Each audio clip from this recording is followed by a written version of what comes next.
Welcome to the Heavy Spoilers Show. As always, I'm your host Definition, aka the bat out of hell who's always down to ride a Harley, and this episode we're breaking down some big game leaks. DC Fandome is right around the corner, and we already know that there will be 2 games from Warner Brothers that are showcased at the event. Throughout this video, we're going to be discussing some of the leaks and info we've managed to gather on Gotham Knights and Suicide Squad Kill the Justice League. Obviously, there will be heavy spoilers here, so if you don't want anything ruined, then I recommend that you turn off now. If you're still here, huge thank you for clicking the video. Now let's get into the breakdown.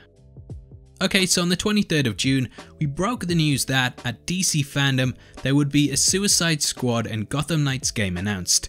This was because Warner Brothers had registered several domains including BatmanGothamKnights.com, SuicideSquadGame.com, and SuicideSquadKillTheJusticeLeague.com. You don't need to be the Riddler to figure those out. Now, at the time, we told everyone to take it with a pinch of salt, as leaks like that can often turn out to be untrue. But both titles actually turned out to be correct, as Rocksteady announced their game last week and Gotham Knights was dropped along with the DC Fandome Schedule. So with confirmation of this, we can take it that the initial leaks have a lot more validity to them, and we're going to be going over what we found out about the game. Now firstly, Suicide Squad Kill the Justice League, well, it pretty much gives it away from its title. For years we've cried out for either a Superman or Justice League game from Rocksteady, and it does seem that they were at least paying a bit of attention to that. Now, one of the main difficulties that's often brought up with developing games around Superman or the Justice League is that it's quite difficult to get the game to feel balanced when pretty much everyone on the team is an overpowered being that's able to move at super speed and fly. Sorry Batman, I'm sure you're good at making the tease. I'm just kidding, you know I love you. So what Rocksteady have done is flip this on its head and place the characters in the game, but instead of allowing us to play as them, we're now going toe to toe with them. A lot of people are disappointed that it's WB Montreal behind the Batman game, but I think Rocksteady made an excellent trilogy, and after spending over a decade working on it, they likely just want to try something new. Now, as for the leaks on the game, it will reportedly drop on PlayStation 5, Xbox Series X and PC with a launch window of late 2021 to early 2022.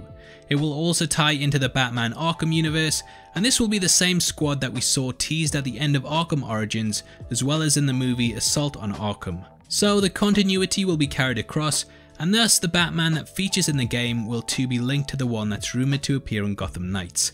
Similar to Arkham Knight, you will predominantly be taking the role of one character, whilst completing certain tasks and missions with others. This was seen in things like the Robin, Nightwing and Batgirl parts of the game, but here the side characters will be fully integrated into the main campaign in order to allow you to really feel like you're taking on the League. The closest comparison I can actually think of is the upcoming Marvel Avengers game, as in that you reportedly play as Ms. Marvel for the most part, but will have some sections in which you can switch characters or you just stand in someone's shoes for that entire mission. But who exactly is in the squad lineup? Well, there is of course Harley Quinn, and according to the League she will have a multitude of weapons to pull from. Harley of course has a signature bat, but in addition to this she has a powerful hammer and a pair of pistols for dual wielding. Harley can also equip a submachine gun for long ranged attacks, and she will pretty much be the all-rounder in the team. Next up is Deadshot. Predominantly he's at his best at long range, and because of this he has wrist mounted cannons and a sniper rifle. Now where he lacks is in the close quarters combat zone, but if you can keep your distance from your foes, you shouldn't have any trouble dispatching them. Now what this does of course let us know is that there will be a lot of shooting in the game. In the Arkham series, as Batman didn't really use guns unless they were strapped to his car, am I right? You will be facing more enemies from a distance that too have the ability to fire back. So expect a lot of hiding behind cover and popping out to shoot people for a split second. Next up is Deathstroke, and Deathstroke was of course featured at the end of Arkham Origins. There was a squad Easter egg that was dropped there in order to let us know where things were going, and he was actually the first member signed up, so there is a lot that we can take from that. Now as he wasn't in Assault on Arkham, it is possible that he's been working with Waller behind the scenes, similar to Rick Flag. Waller could have potentially recruited him as the leader, and that's why she went to him and asked him to join the team. This is instead of doing what she normally does, which For some reason I can't say because YouTube demonetized the last video I did talking about it, but you know what it is, you know what they put in their neck. Now Deathstroke will reportedly play very much like Batman does in the Arkham games, and he will be extremely stealthy and good at hand-to-hand combat. This isn't mentioned in the leaks, but I'd absolutely love to see a rematch between the two, as by my count Batman has beaten him twice. Is it twice? Origins and Night? Am I right? Am I right? Am I right? Now, in addition to this, other playable characters are Cheetah, King Shark, Captain Boomerang, Count Vertigo, and Enchantress. These are the more sort of side characters that you won't spend too much time with, but they're all pretty balanced, with King Shark being a Hulk-like character and Cheetah being a fast-moving stealthy combatant. Meanwhile, the Justice League roster is made up of Batman, Superman, Wonder Woman, Flash, Green Lantern, Martian Manhunter, Shazam, and Hawkgirl. This is a really interesting lineup, and I can't wait to see how Batman returns after his dramatic departure at the end of Arkham Knight. Now there was a post on Reddit before the game was announced from a user that said that they'd played parts of it. This was deleted quite quickly, but website NerdStash managed to get the info from it. Again, take this with a pinch of salt, but as it appeared before the official announcement, it does add some weight to it. The leaker said that they'd managed to play against two of the bosses, and that these were Wonder Woman and Batman. They said that Batman pretty much plays exactly like how he did in the Arkham games, predominantly using gadgets and stealth attacks. The user stated that there was even a Predator section similar to the Arkham series. However, the game developers had switched things up a bit, and you were actually the prey this time, with Batman hunting you. So, big boss battle that I definitely think will tick a lot of boxes for fans. When discussing Wonder Woman, they said that she uses her lasso a lot to try and grab you, and then pulls you in with her sword. She's also able to block a lot of the standard attacks with a shield, so you have to combo her in order to break her defenses and take her down. They didn't give much info on the gameplay beyond that, but it does sound really enthralling. According to the leaker, the story centers on Amanda Waller and Lex Luthor attempting to create Doomsday through Project Cadmus in order to eliminate the Justice League. Waller plans to capture the League by sending the squad in to bring them back alive in order to await their Doomsday. Maybe she should team up with Mr. Freeze with them puns. Probably won't happen though, because I heard he's given her the cold shoulder. We've still got the best ones. Anyway, that's all of the leaks on the game that we have so far. And before we jump into Gotham Knights, I just want to let you know we're giving away a free copy of the Avengers on any console of your choice. And all you have to do to be in with a chance of winning is like the video, subscribe to the channel, and drop a comment below on your thoughts. The winner is going to be chosen at random on the 30th of August, so make sure you get involved. And I know it's not exactly a Batman game, but hey, you might enjoy it, and if not, you can always use it as a frisbee or as Captain America's shield. Enjoy it however you want. Now as for Gotham Knights, we have some big announcements on it. So yesterday, WB Montreal dropped a cryptic tweet that had a video in which seemingly nothing happened.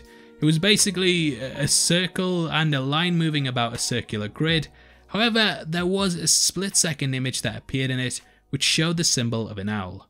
This of course teases the Court of Owls, who according to the leaks are the big bad of the game. Now in case you don't know, the Court were first created by Scott Snyder, and they were teased in his books before making their debut in the New 52. Snyder dropped little owl statues on certain pages in the run up to their reveal, and this subliminally hinted to the reader that they were throughout the city. Owls are of course a natural predator of bats, and in the run we learned that the Court of Owls had been lurking in the shadows of Gotham, controlling major events since its creation. The court were made up of high-ranking members of the city, and through their power they'd controlled elections, social events, and all of the politics within Gotham. Through their assassins, the Talons, they'd shaped Gotham in their image, and Batman had to bring them down in order to stop the city from spiraling into further darkness. They're excellent enemies for him to face off against, and in my opinion are probably Snyder's greatest creation. Now the tweet itself pointed to a Twitter account that had a website link in it. Upon clicking this, you were taken to a website which had the text, "We have been expecting you," and today's date. We didn't want to wait to see what the announcement was though, and shoutouts to BatSource for figuring out that if you change your computer calendar, then a new message appears which welcomes you back. This is 4 inputs on it, and Jordan Ollerman on Twitter figured out that there was going to be a small teaser every day leading up to the 21st, which is this Friday. I know that people call you Jordan, but from now on I'm calling you Hacker Man. Now this could potentially mean that we get a teaser the day before fandom which hints at what's going to be in the game before the big panel. The user also managed to get a screenshot upon entering the code 761, and this spat out the image of a wireframe city with a marking on it. We have no idea what this means yet, but it does look like detective vision and an objective. Hopefully over the next couple of days we'll be getting more information, and I'll definitely keep you peeled if anything pops up.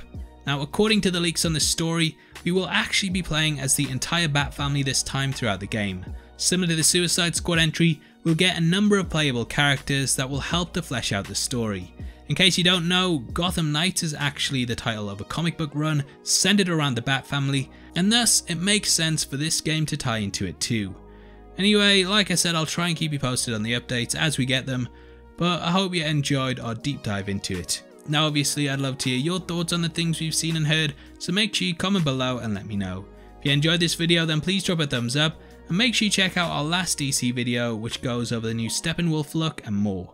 If you want to support the channel and get to see content early, then please consider clicking the join button below. You can also come chat to us on our Discord, linked in the description, or at Heavy Spoilers on Twitter. Thanks for making it until the end of the video, you've been the best, I've been Definition, I'll see you next time. Take care, peace.